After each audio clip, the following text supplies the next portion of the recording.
Hello folks, I'll just share the screen, there we go, lovely jobby. I hope everyone's doing well on this crazily hot afternoon.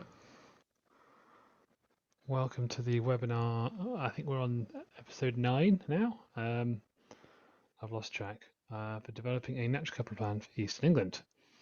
Today we're going to be talking about, well I say we, Julia's going to be talking about all the outputs that they have prepared that we're now able to share with you, which is very exciting. I'll give it a minute for us to get quorum. Well, not quorum, decent numbers, I guess.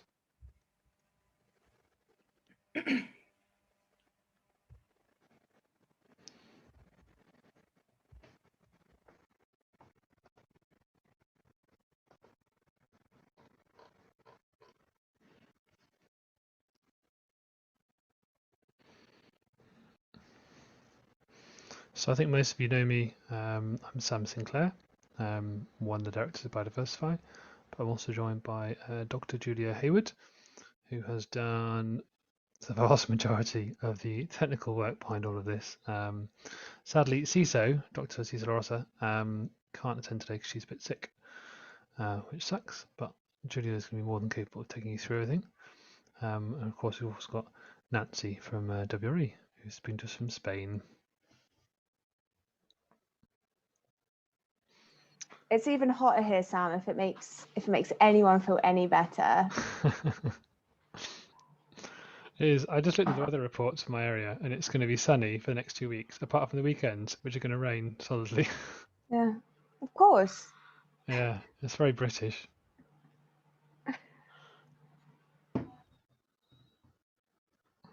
Cool. I reckon we'll probably crack on. I think we've got the vast majority of people we're going to get.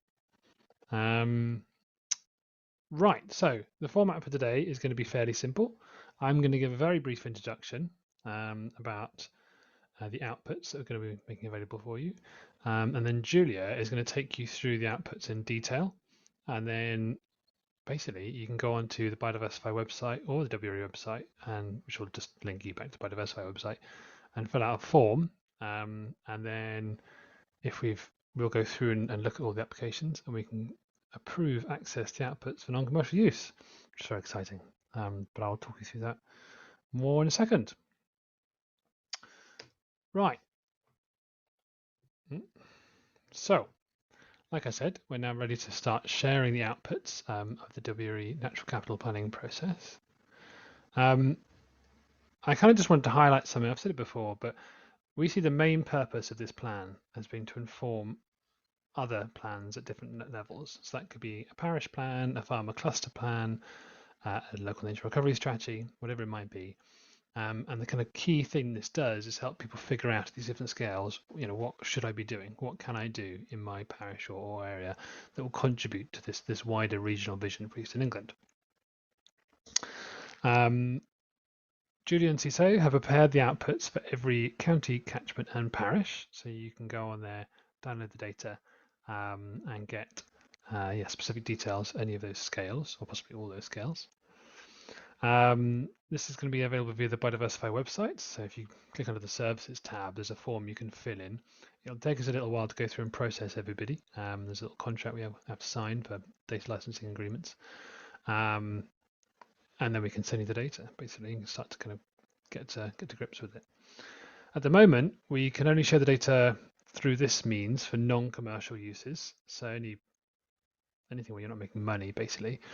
That's not to say that we can't share it for other uses. We absolutely can, but you'll have to get in touch with me and we'll have to figure out how to make it happen, basically. So if you have a commercial application or you're a private sector partner, private sector entity, please just get in touch and we'll figure something out.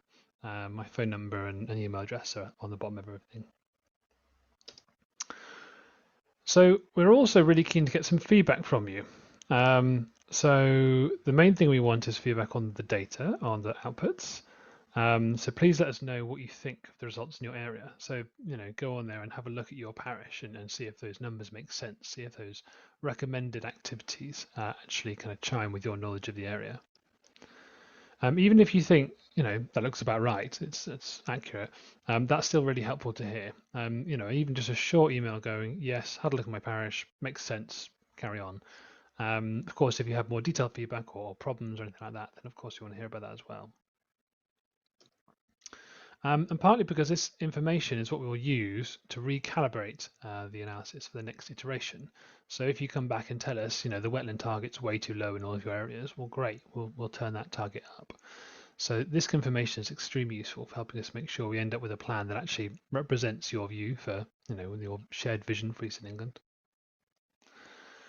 And what we'd really like is to get feedback by the 9th of August, which is a Monday. So if we can get it by then that will give us enough time to basically do one or maybe two more iterations of the plan before coming to a final version. The other thing we'd really like is your feedback on the format. So obviously the point of this plan is to help people in a wide range of different ways. And what we're making available are Excel spreadsheets that contain all the data that Julia will talk through in great detail, but then also shapefiles. So those of you who are GIS savvy can go through and actually load up an interactive map. And one thing we'd really like to know is whether you're happy with the outputs being shared in this form, or if there's another way in which you'd like to receive it.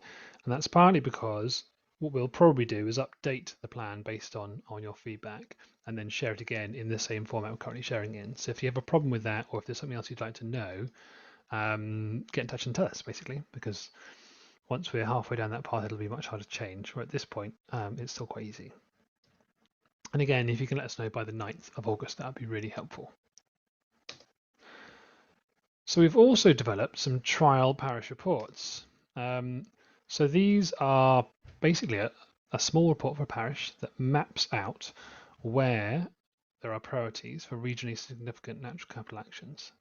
And there's also some data in there, so the number of hectares of each different type of action. So we currently don't have the budget to produce these in large numbers. They're quite, it takes Julia a little while to put together, and then me as well to contribute to it. But we are very keen to hear if you'd find these useful. So Julia's going to talk through this quickly. Well, not quickly. Julia's going to talk through and show her presentation. But we're interested in what people think about these and whether they'd find them useful, and if so, what they'd find them useful for. And again, you can put it in the chat or you can email. Both is absolutely fine. Partly because we're interested in exploring how we'd make this widely available. Is this something that we charge for a parish plan, or do we need to get budget from somewhere else to pay for the time? Basically, this would be kind of a next phase that's beyond the remit of our current work, but it's clearly potentially very helpful. When Julia talks through, what she's going to do is talk through how to use the data the outputs that we're sharing. Please don't screenshot it at this point because it would be illegal to use it without a license, which of course you can get for free. But so when she talks through it, she'll have to show you quite a lot of it in order to kind of make it make sense. Just if you could not screenshot it, and if you could just go onto our website if you want it, and we'll give it to you for free, that would be great. Right, that's my little intro. And now Julia is going to do all the heavy lifting and talk you through it. Is there anything I've missed, Julia, before I pass over to you? No, do you want to, there's 2 questions in the chat. If you unshare your screen, I can prep mine and then you can answer those questions. Yeah, sure.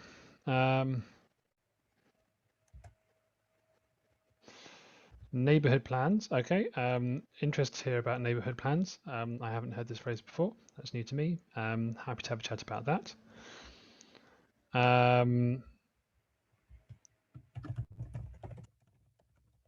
So, question from Tim Darby, which is, if this is limited access to private entities only, then how can councils, NGOs, etc. make use of it? I, as a water abstractor organisation representing landowners and farmers, seem to have to go through another set of hoops. Is this correct? Sadly, yes, at the moment. Fair, so part of the problem is we're using data the data we've used to create this has its own set of licenses. They've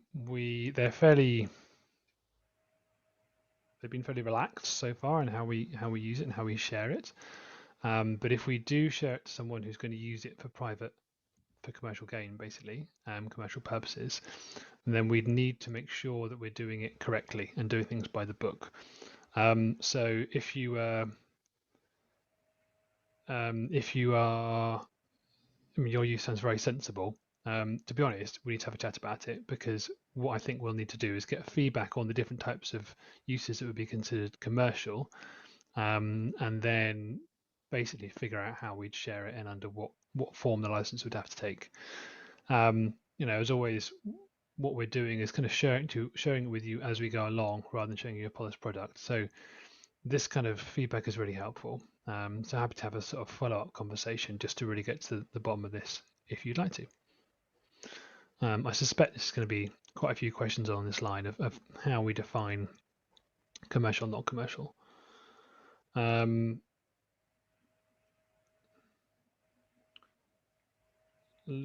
Okay, technical question there about the way that chats are shared. So if you ask a question through the Q&A, we all should be able to see it.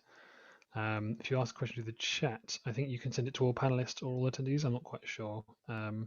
Yeah, so all attendees, I think, is an option there. But if not, Nancy, maybe you could help us with that. I would recommend putting any questions you have in the Q&A, because you can upvote them as well, and it also allows us to keep a track of which ones have been answered. So that would be great. Thank you. Sarah Luff has asked a question, which is that do parishes represent a community? For example, there are a number of parishes that physically merge together, and the community thinks of itself as one community rather than two parishes. So in that case, you could use the data for both parishes in terms of the spreadsheets and the shape files. In terms of the report, again, if that's something you're interested in, let's have a chat about it. It's kind of an interesting thing, this, because there are so many different applications and there are so many different directions we can go with this, that we basically want your feedback on what you'd actually find useful, so that if we do put some effort into making something like, making parish reports more widely available, we really want to know, A, that that's a thing you actually want and that there is an appetite for that, and B, what you'd find useful. Is this a parish report that you're going to use with farmers, or is this something that there's going to be a community that's going to be talking about it, maybe through a council or a neighborhood plan? Yeah, more feedback on this stuff would be really helpful to make sure we produce something that's actually going to help you, basically, and be practical. Jolly good. That seems to be all the questions right now. Julia, if you'd like to take over, that'd be great.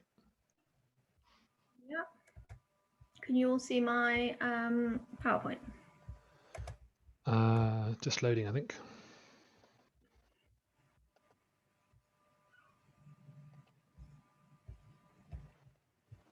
Yeah. I can just see a picture of your name. It's still loading, I believe.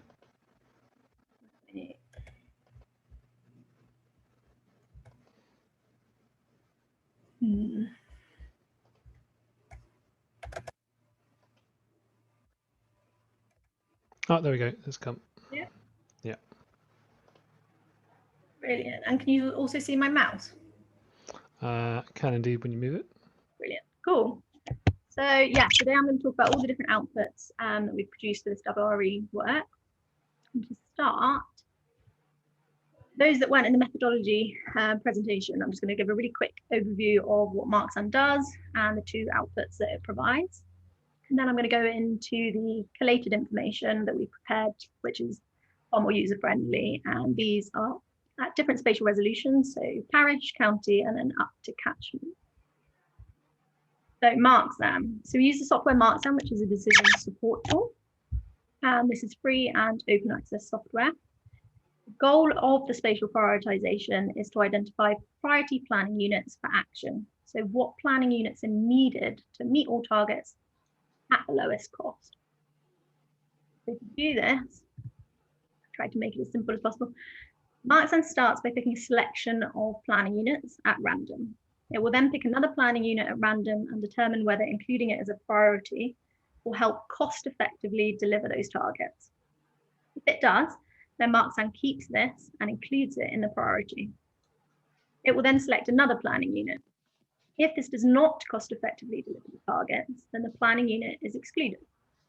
We then set MarkSun to have 100 million iterations So this gives the software enough space to analyze a huge combination of planning units, which will then create a final solution, which will enable all targets to be met at the lowest cost.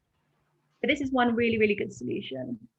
But we then set marks on to repeat that whole process 100 times. Therefore, we end up with 100 really good solutions that all meet the targets cost effectively. So that's how Marks-N works. And then that analysis allows us to produce two outputs. So the first is called the best solution.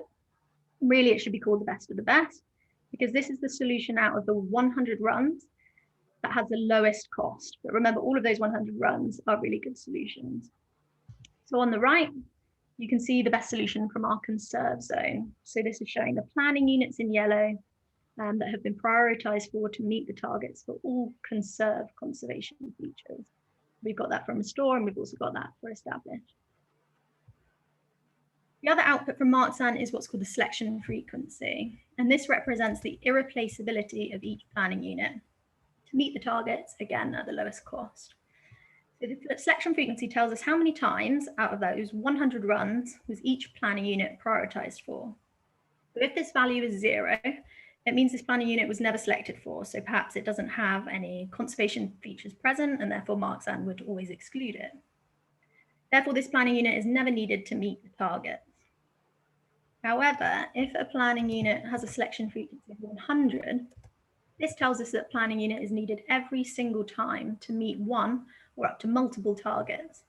So if this planning unit was removed from the analysis, those targets will not be able to be met. So this planning unit is really important and basically can't be replaced. If selection frequency falls around 50, for example, this suggests, although it contributes to the targets, other planning units could also be used instead to meet the targets.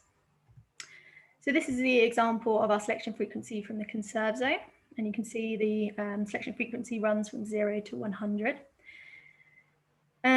One thing to bear in mind for this is that some of these black blobs are actually designated sites that we locked in. So that the locked in designated sites will always have a selection frequency of 100, but that's just for the conserve zone. So that's not the case for the restore and establish zones.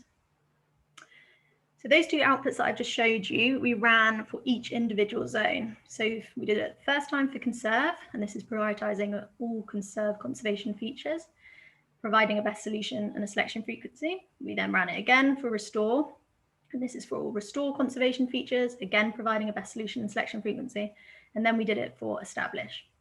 So we choose to do it this way so that a planning unit can be assigned to multiple zones. So multiple actions can be undertaken in each planning unit. So the final output identifies areas of regional priority. And for this, we overlaid those best solutions from these 3 zones. And as you can see, planning units can either be assigned as a single zone or multiple zones. So planning units assigned to multiple zones here are all in the green hues. So this is just the overarching output of the first iteration, which you guys have seen before. But there is a huge amount of information that sits behind this map. And this is what I'm going to go through today. And just a reminder of what Sam just said. So in the top right corner of some of the slides, you'll see the symbol. And that basically means that the data I'm going to go on and show you can't be shared or used as it's under that data license agreement. So parish level outputs. So we ran the prioritization with the planning unit set as parish. So these outputs are really the true outputs of the prioritization. The other outputs I'm going to show you, which are the county and catchment level data, those are summaries of this parish data. And therefore, we really strongly recommend that when you're looking at the kind of summarizing data of county and catchments, that you actually go back and look at this parish information to get the true details of the results. So what I'm going to do is go through all the spreadsheets and show you what each section means. So starting with the first section, so this is the planning unit information. We have 3 different ways of identifying each planning unit. So it's the planning unit. This is the unique ID we gave each planning unit. The object ID. So this is the unique ID that the Office of Natural Statistics assigns each parish, and then parish. And this is the parish name. So the reason why we have these 3 IDs, it seems like it's a bit confusing, but really it makes sense. So some parishes have the exact same name. So for example, there might be an Austerfield in Yorkshire, but also an Austerfield in Norfolk, and therefore just using the parish name to distinguish these parishes isn't good enough. We included object ID, but then we also needed a planning unit. And this is because, if you remember, some parishes had both designated sites and non-designated sites. And we decided to split that parish, therefore, into 2 planning units, one for the designated areas and one for the non-designated areas. This meant we could lock in the designated sites into the conserve zone, but it meant that this detail can be represented in the prioritization with this other area being allowed to be assigned to other zones. We also in this area is just simple stuff, so county, so the county the planning unit belongs to, and then also the catchments the planning unit overlaps with. So the next section actually looks more at what the assignments gave us. So the first column, the kind of pinky column, that's the zone or zones that the planning unit is assigned to. And then you'll see for the 3 different zones, so conserve, restore, and establish, you've got the best solution and then also the selection frequency that we've just talked about. So if it's a 0, that means that that planning unit was not prioritized for. If it's a 1, then that planning unit was prioritized for. And then you've got the selection frequency, so that's representing that irreplaceability. 0 means out of those 100 times, the planning unit was never selected. 100 means it was always selected. And 50, for example, shows that it was selected half of the time. So also in this section, you've got prioritization. So this identifies what that planning unit was actually prioritized for, and it can be into 4 categories. So the first is simple, it just was not prioritized for. The second is habitat. So this suggests that the planning unit was prioritized to meet conservation feature targets. The third one is designated. So you'll only see this in the conserve zone. And this is because the area of planning units that sat within designated sites were considered designated, and these were locked in. So they were only locked in for conserve, not restore and establish. So you'll see one that has designated, it has 100 as its selection frequency, and that's because we locked it in, and therefore its selection frequency will always be 100. Finally, there's connectivity. So a few of them have been selected for connectivity, and this is slightly more confusing. So Marksan tries to create a connected network across the landscape. And so it might actually select planning units that don't have any conservation features in, but that it thinks will basically create a connected network. We join that data with Habitat Network Habitat Expansion Zone, which is basically where Natural England think habitats could be created to help landscape level connectivity. So if those habitats overlapped with what Marksan thought would be good for connectivity, then we included that as connectivity in our outputs. The final column is conservation feature amount, and that's just the total amount of conservation features present in that planning unit. So that's kind of the summary, and then the last part of this table, probably a bit hard to see, but this is the amount of each conservation feature present in each planning unit. So these are the conserve conservation features, the restore conservation features, and the establish conservation features. These are all in hectares, with the exception of carbon, so that's mean tonnage, and that's in the title. And then also all abbreviations are found in the second tab of this spreadsheet. So that's the majority of the parish level outputs. We've got something like 4,000 planning units. Now, we also thought that that information is really useful and user-friendly for anyone, but also might be good to produce some GIS outputs for anyone who's got GIS experience. So we teamed that spreadsheet that you've just seen with the shapefile that we've got for the planning units. So currently, this is just literally a screenshot of my GIS. So it's currently coloured by that final prioritization. So you can see the different zones that each parish has been assigned to. But you could just go in and colour it differently. So you could colour it by county to see where the counties are. You could colour it by the conserve selection frequency. You can colour it by any of those columns that you're interested in. You can then, so it's interactive. So if you click on this information button and click on a planning unit, so that's what I've done here, that one in the middle that's highlighted in red. On the right-hand side, it will pull up all the information that's associated with that parish. And this is the exact same data that was in that spreadsheet.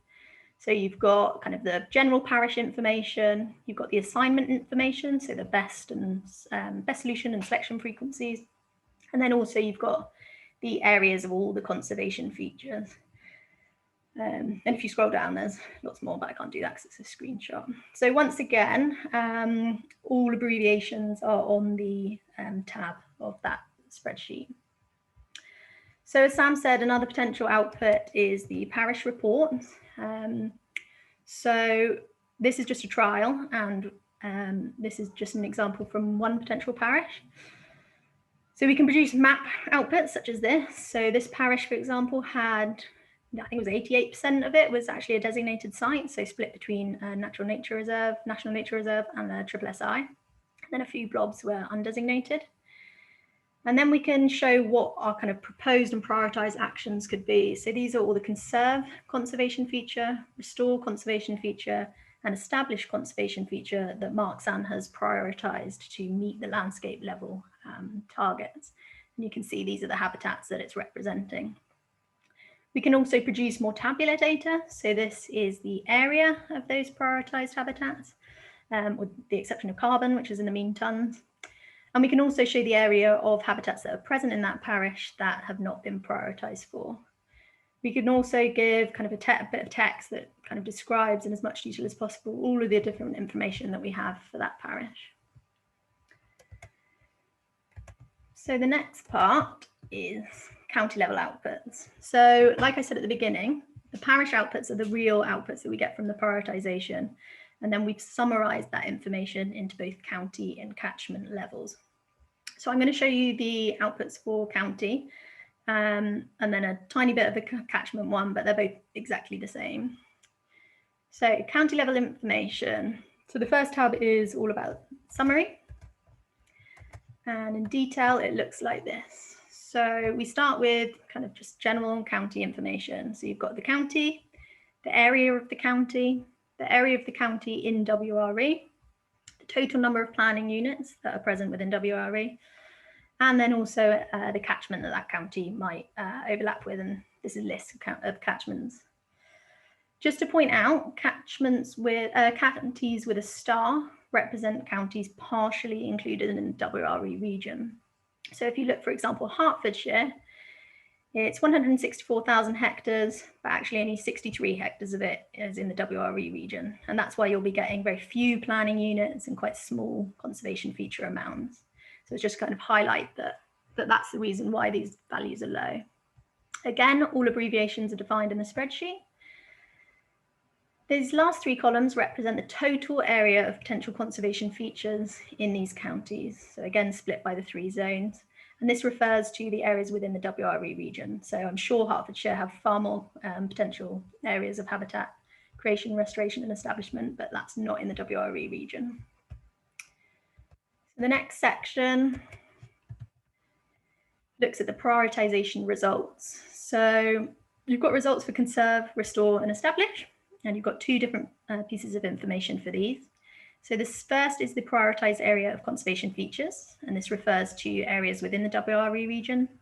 And then the second information you've got is percentage of county prioritized. And this actually refers to the percentage of the entire county that is being prioritized for conserve, restore, and establish. Finally, in the final column, you've got those percentages summed. So for example, in Bedfordshire, which is the first county up here, 16% of the county has been prioritised for action. Now this bit is if you're interested in more of the flexibility side of it. So flexibility and irreplaceability shows how important planning units are to meeting those landscape level targets. So the flexibility we've split into two different things. So we've got a category and then we've got a value in the brackets. So the value in the brackets is really simple. That's just the median selection frequency. But the category is based on the interquartile ranges of the selection frequencies.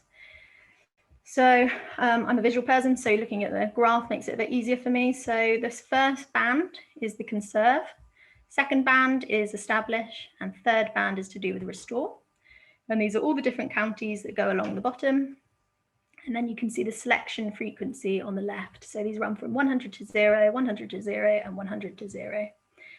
And these boxes are coloured in different colours. So we'll start with high. So high is this kind of pinky red one. And you'll see that they all float along in the middle. And this is because the majority of planning units have selection frequency around 50.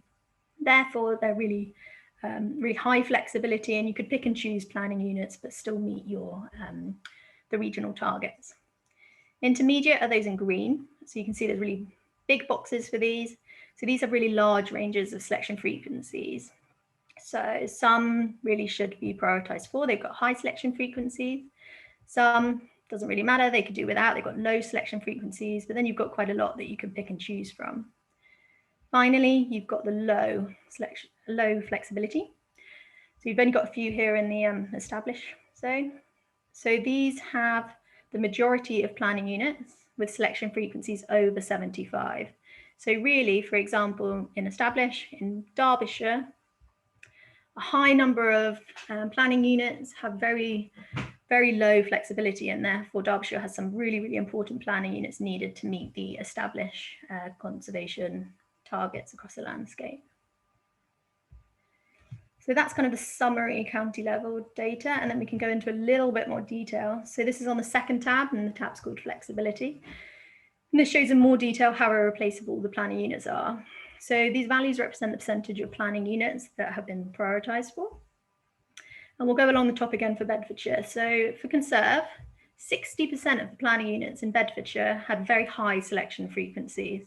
So actually Bedfordshire is a really important county with important planning units that are needed to meet the conserve targets. And you can see it's got quite a low percentage for medium and quite a low percentage for low.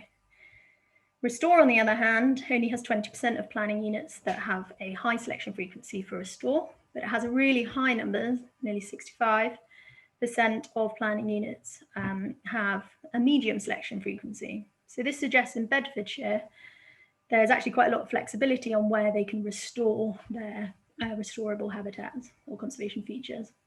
And then if you look at establish, again, this is very similar to conserve. So 71% of the planning units in Bedfordshire have very high selection frequency, and therefore Bedfordshire has some really important planning units to meet the landscape level targets for establish. So the final tab on the county level outputs is conservation feature data, and this is pretty self-explanatory. So this is the amount of conservation features prioritised for in each zone. So the amount of ancient woodland, coastal sand dunes, salt marshes in each of the county, and split by the 3 zones. Again, this is all in hectares, which it says in the title, with the exception of carbon, which is mean tonnes. And then again, all abbreviations are in the spreadsheet. So finally, we move on to catchment levels. So I'm not going to go through all those details again because they're exactly the same as the county outputs. So in this spreadsheet, you'll get a summary information tab, the flexibility tab, and then the conservation feature data tab. But I just wanted to point out one difference. So it's to do with how we summarize the data. So parishes, and therefore the planning unit, fit perfectly within the county. So you can cookie cut out planning units and summarize that data very easily. But parishes are often kind of intersected by catchments, and so you can't just cookie cut those ones out. So we decided to only include planning units with over 50% of their area in that catchment. So if a planning unit only had 20% of it in the catchment, then that planning unit's information wasn't summarized in that catchment data. But if it had 51% and above, then that planning unit would have been included to summarize it. So hopefully these spreadsheets are pretty self-explanatory, but it would be fantastic, as Sam said, if there's anything, or like if you find any mistakes, or if there's any way of making it more user-friendly, then please let us know and we'll include it for the next iteration. So thanks so much. Fantastic, thanks Judah, that was great. Very high amount of detail as always, which is fantastic. That makes it more easy to understand. Oh, definitely. I often, to be honest, I end up learning a little bit myself when you talk through it all in fine detail. We have some good questions. So Vittoria Danino, sorry, I butchered your name. I'm very sorry. Has asked, is parish scale high resolution enough to make sensible decisions, or does there need to be more detail on habitats and where to act? So yeah, this is a really key point. So developing a plan at a regional scale means we can't kind of ground truth it at the local scale, and we also can't bring in local priorities. So if you've got somewhere, say a district where you're working towards natural capital, and you might have a bunch of local priorities, but you're also aware you need to fit into a regional vision. Well, the purpose of this plan is to help people working at that scale go, right, here is roughly how many wetlands we want to restore, conserve, establish in order to deliver this, our share of the regional vision. But actually, we're also interested in local access to green space and maybe more ambitious targets for water management in terms of purification and flood management, all that kind of stuff. So one of the things we found in doing the local nature recovery strategy pilots was that setting targets without this kind of wider context is really hard. So a lot of the purpose of this is to help people who are closer to the ground, closer to actual implementation, figure out basically where they should set their ambition. And of course, it's just a suggestion. It's not dictating anything whatsoever. But the intention is people will then pick it up at these different scales and start to use this information to go, right, well, here is what I think we should do. Obviously, there's also the more detailed map of what the plan suggests where, as Julia explained in the parish level plan, and that's something that we're still slightly figuring out how to share that, to be honest, because we're quite cautious of making sure that we don't kind of overpromise what this information can do, because we haven't had feedback at the parish level. These plans aren't necessarily going to be incredibly accurate at the parish level. I mean, they will definitely be helpful, but you'd have to have that kind of local conversation in order to make sure that it was spot on. But we have had that conversation at the regional level. So regionally, we know we're confident about what we're saying.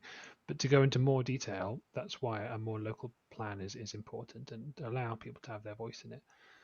So I hope that makes sense. That said, we do recognise that these parish level plans are massively useful. We're just trying to make sure that we share them in a way that is responsible about the accuracy and their purpose.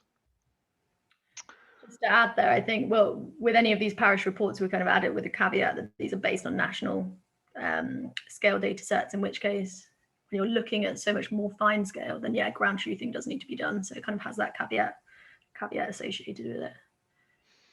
Yeah, definitely. So Simon Fisher has asked, has any data on the schemes established under the agricultural environmental schemes, so countryside stewardship, environmental stewardship, been sourced? In most areas, this will be quite extensive across an area and represents the schemes that farmers have been undertaking for decades. The Rural Payments Agency hold it as the scheme administrator. So there's one aspect of this that I can answer, and Julia, if you have any other thoughts on this, I'd love to hear them. So one of these is that we were quite keen. We recognise the importance of including areas of farmland which are currently used but in an environmentally friendly manner, and we've included that in a sort of a placeholder for that in terms of having a managed zone. But we also recognised, basically getting into it, that it was going to be really complicated, and this was something that needs to be done properly. So we felt that what we would do for the plan at this point is focus on restore,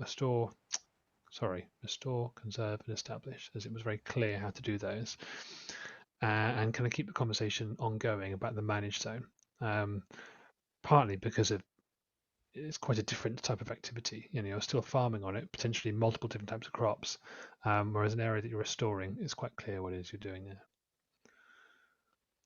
Did you have anything to add on the data, Julia? I think just with any of the data that we use, it has to span across the whole WRE region. So it's quite tricky knowing exactly what is being done in each specific part, or in a parish there might be a huge range of what's being done, in which case actually summarizing it wouldn't be beneficial. But that sort of stuff is really important if you're going to do more local level stuff. Yeah, that's another really important to raise, is that we, like Julia said, we have to use data that's consistent across the region. But if you're developing a local nature recovery strategy for a county, or a local plan for a farmer cluster, whatever it might be, you may well have access to other types of data that you feel are important. And that's, but only Norfolk has, or only Cambridgeshire has, for example, in which case that's often an opportunity to bring that stuff in. Nicholas Bertholt has asked, are the percentages for those counties partially in WE area, percentage of area in WE area, or percentage of whole county? So the percentages are for the entire county, whereas the prioritised areas are just for the area within the WRE region. We can, or it's very easy. So you've got the original total area of the county and you've got the area within the WRE region. So working out what's the percentage within the, just within the county, within the WRE region is simply done. But we thought seeing the county scale is quite interesting, especially when they're quite high numbers. Yeah, exactly. Because a lot of the reason for sharing this is partly because you might find it useful, but also because we really want your feedback on it. We really want you to tell us, and you can use. We'll send out an email about this in a couple of days, but you can use all the previous links we've shared in terms of the forms and the online. Like there's a Word form we shared before, and there's an online form that we set up, and of course you can always just email me. But we'd love you to look at this and go, tell us what you think. So if you look at the Cambridgeshire one, which is actually roughly doubling nature, I think it came out at 17.2%, and the doubling nature ambition in Cambridgeshire would be to 16%. You might look at that and go, great, that's actually near enough, that's spot on. Or you might go, actually, I don't think doubling nature is enough. Or you might say that actually, that extra 1.2% is too much. Or you might say that doubling nature, yeah, that sounds about, you got the overall picture right, but I'd like a lot more wetland and a lot less woodland. So kind of the purposes of sharing these at the county level is often that's obviously the scale up you'll work at. So you can tell us what you think. Is it right? Is it wrong? What do you want more of, etc. So we can basically tweak it to suit your needs. Alan Woods has asked, how many catchments did you break the region down to? For example, how many like ooze, or more finely cut than that? For example, the cam only. Very good question. So I think there were 17 catchments present in the area of WRE. However, 3 of those, and all of these little details are highlighted in the spreadsheet with either asterisks or other identifiable features. So 3 counties were present in the WRE. However, they didn't have any planning units that had over 50% in them. So we've kept them in the data so that you can see those 3 catchments do exist in the WRE region. However, they don't have any data in, and that's because we couldn't summarize the data up because actually they didn't include enough of any parishes. And these, I should have said, the catchments that we used were the catchments. Great. What the water companies use. So Simon Fisher has asked, he doesn't feel that the spreadsheets are self-explanatory. He's asked what guidance written in plain English can we supply with the data so people can understand what they're looking at. Something along the lines of, this data suggests that the following features under conserve, restore and establish are put forward, guidance for people to make decisions. So I guess the first thing I'd there is take away that you feel that spreadsheets are self-explanatory. That is, we asked for feedback on this, and that's exactly what you've given us. So fantastic, that's very helpful. Part of the challenge with this is no one's ever done anything like this before, and one of the main lessons that actually came out of the LNRSs as well as this has been that there are a lot of different types of decisions that people might try and use this information to inform. And one of the kind of basic rules of producing decision-making tools is you need to understand the decision you're trying to support. It can be quite difficult to produce a decision support tool that fits everybody. So that's why we started with the data. If you've got specific uses that you have in mind, then that's really helpful to know about. You've already mentioned, someone's already mentioned the importance of drainage boards and things like that, farmers working together in an area, which we absolutely recognise. I think part of this as well is going to be about basically phase 2 of this. For this kind of work package, essentially, we're producing a natural capital plan for Eastern England, and one of the primary purposes of this is to produce an environmental destination for Robin and his team. But one of the things that's going to come out of this is we've realised that this tool is useful for a huge array of other purposes. And I thought it was going to be useful, but it's been rather a pleasant surprise, to be honest. So phase 2 is going to be starting to figure out what are these different uses, what are these different decisions, what are these different tools that people will be interested in to inform these decisions, and how can we, like you said, how can we put something out so that decision makers can pick it up easily and understand it and use it to move forward and make practical choices about their regions. So I see this very much as an an ongoing conversation, Simon. Part of this is going to come down to funding. Our contract is to produce this plan, but my suspicion is that's not going to be the biggest obstacle in the world, given the amount of interest in this topic. So yeah, if you basically, let's keep talking. We've spoken to you before anyway, so let's carry on that conversation. I know Lindsay certainly is very keen to.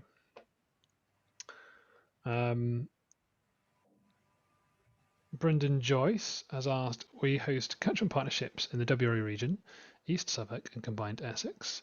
This information would be very valuable to development of catchment plans and to help guide and prioritise the work of catchment plan members. How will this data be shared so that we can access and use it effectively, given that the role of catchment plans will be given free access? So I'll answer these in order then. I'm really glad that you think it would be useful. That's exactly what we were hoping to achieve. So it's absolutely something we're going to try and help facilitate as much as possible. In terms of how it will be shared, you can get the shape files for those catchments. Basically all the stuff that Julia's laid out, the shape files and the spreadsheets. So you'll be able to use that. Given the role, catchment plans will be given free access. So I think so. So the catchment partnerships that I've engaged with have normally been not-for-profit organisations, in which case, if you're not-for-profit, that's easy, we can give it to you. If you are making a profit, we'll have to have a conversation about it. So the answer, if you are a profit-making organisation or you have a use that is in part or wholly commercial, it's not that we can't share the data with you, it's that we will have to have a conversation about how we do it, partly because the data licenses that we've had to sign to create this plan aren't very simple. So this isn't something that this isn't a barrier. I would suggest this more as something we'll have to work through together. We've contracted lawyers on this to make sure that we're not breaking any rules. It makes me quite nervous sharing stuff that we have data licenses on broadly, but everyone's assured me that it's fine. I think it's just my paranoia. So basically, get in touch. If for some reason, fill out the form on the website saying you'd like access, telling you what you want to use it for. If there's an issue, we'll just pick up the phone, have a chat with you. This doesn't have to be a big burden. This is something we can figure out together, basically. Emma Hammond has asked, it would be useful to understand the data sources and their publication dates. Will this be made available in the SCP reporting at all? Julia. So all the data source, I don't know if you joined on the methodology workshop that we did, don't even know when, a month or so ago. That went through every single data source that we used as conservation feature data that went into prioritization, but also how we created the cost data. That was from several different data sources, and also some other, like the designated sites and stuff. We have all that information, so maybe we can link that with link it with the spreadsheet. We definitely were going to do it for the parish report if we go ahead and do them. But yeah, if you're just interested in what data sources we used, watch back to the methodology workshop, because that went in a lot of detail of what we did. Yeah, I think it's a solid 45 minutes, so Julia going to the fine nuts and bolts. We are also going to produce a range of reports over the summer. So there's going to be a methods report as one of this, which is going to be a very part of it is we appreciate there are quite a few different audiences. So we're going to be producing the data sets to help them make decisions, the output, sorry. There's going to be a sort of shiny report that sort of talks through what we've learned and how to do this elsewhere. But then we're also going to have a quite kind of brief and to the point description of the methods we've used and the decisions that were made along the way, so that anyone can come and look at what we did and understand exactly what we did and when and why. And that will be, that'll be for people who understand what they're talking about, I suspect. So not for the likes of me when it comes to data things. So I'm sure that'll be helpful for you, Emma. That will definitely have data sources and all links to access those data sources as well. Yeah, exactly. Claire Hickson has asked, are you expecting a parish input, as in parish meeting consideration? So kind of up to you. So obviously working at this regional scale, we don't have the capacity to engage with every parish, partly because, Julia, there's like 1,000 and something parishes. Yeah. Yeah, I almost want to say more than 1,000, more than multiple thousands, but I can't remember the exact number. It's a very, very large number of parishes, basically. So we don't have the capacity to kind of sift through detailed feedback from every parish. 4,400. 4,400. There we go. I knew it was more than 1,000. However, that said, if you do want to talk through it with your parish and send us some feedback about your parish, that would be really helpful. If you look at an area and you go either, yeah, this is great, this is really helpful, we can see how we can use this, or you might go, this is baloney, those targets are absolutely, an order of magnitude wrong. That's really helpful. So if you would like to have a conversation about maybe getting a parish report or having a bit more detail, Claire, then yeah, get in touch. Let's have a chat. Because that would be useful, because that would be kind of ground truthing what we've done. Yeah, exactly. Part of the challenge, of course, with any regional plan like this is most people don't think in terms of the east of England. Like, that's a very difficult scale to think at. So I think kind of breaking pieces off and helping people understand what that would mean for their region is going to be key. Brendan said that the catchment partnership's not for profit. That's super simple then, Brendan. That should be fine.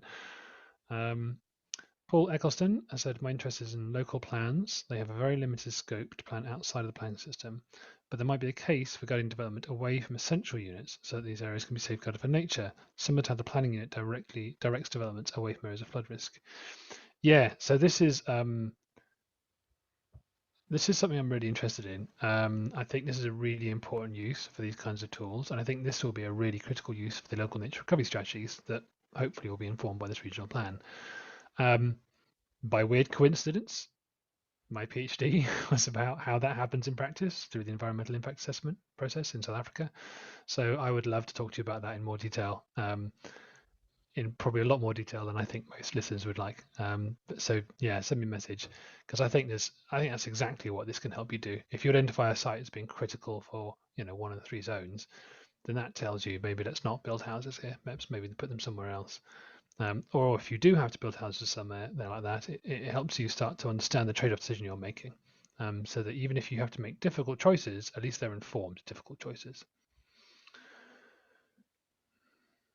I think on that point, that's where the selection frequency is really important. So in the best solution, it might have been selected for to reach whatever targets, but actually if you look at the selection frequency, it might only be 50, in which case you could move it to a different parish to still meet those landscape level targets. Yeah, fantastic, thank you. So Nicholas Berthold, I'm so bad at names. Berthold again has asked, does every person in an organization need to request access, or can one person request access on behalf of your organization? Yeah, this is a really good practical point. So one person needs to request access, but then that person is the kind of holder of the contract, basically. That's the person who is then responsible for use of the data within their organization. So nominate someone who is interested and knows what they're working with and is going to be able to kind of maintain that relationship. Well, not that it'll be much relationship, but it'll be a contractual one. Victoria has noted another resource we might find useful about landscape decision making. Thank you very much for that. I'll have a look into it. Just to add to that, it's not heritage, but for the next iteration we will try to be including access to green space. So there's a question here that I knew was going to come up because I asked it. Tim Darby has asked, Julia, on your slide on areas of county in WRE suggests that parts of Norfolk and Suffolk are either not in or missing from WRE. Is that a data error? No, this is a yes and no. So this is a WRE region error. So it depends on where the polygon is drawn based on sea level. So WRE, I assume, has been done at high sea level, whereas some of our catchment county data is done at low sea level. So it's just tiny little trims of that catchment haven't been included, but that doesn't matter because all the habitat data is included. So that's why you'll see on some of the counties a few hectares are missing. So those ones you can ignore, those whole counties are included, but it's the one with the stars that very, very large chunks of the counties are missing, in which case any of the habitat data in those aren't included. Yeah, well, one of the kind of ongoing challenges with anything at this scale is that none of the data sets line up as easily as you might hope. So a large amount of Julian Cicco's last 12 months has been going through and making those things line up neatly. Katie Thornborough has asked, what is the best email to use to request the data and use of data? Very good question. So if you go onto the Biodiversify website and you go into services, WRE data is one of them, and there's a form to fill in. You fill out that form and we'll get notified, and we'll then get back to you. So you put your email address and phone number and all that kind of stuff in there, tell us where you want to use it, and then basically then we'll send you out a licensing agreement, which should be very simple, and you can use it. As always though, anything else, sam@biodiversify.org is the I'll put it in the chat. But yeah, you can always message me. Fantastic. I think rather neatly we've come to almost exactly the end of the hour with all questions answered. Any more for any more? Has anyone else got anything they'd like to know? I think I saw a couple of people raising hands, but I'm not sure. I think I may have missed that. So if someone has raised a hand and they want to ask something, buzz me. We can always see if that's possible.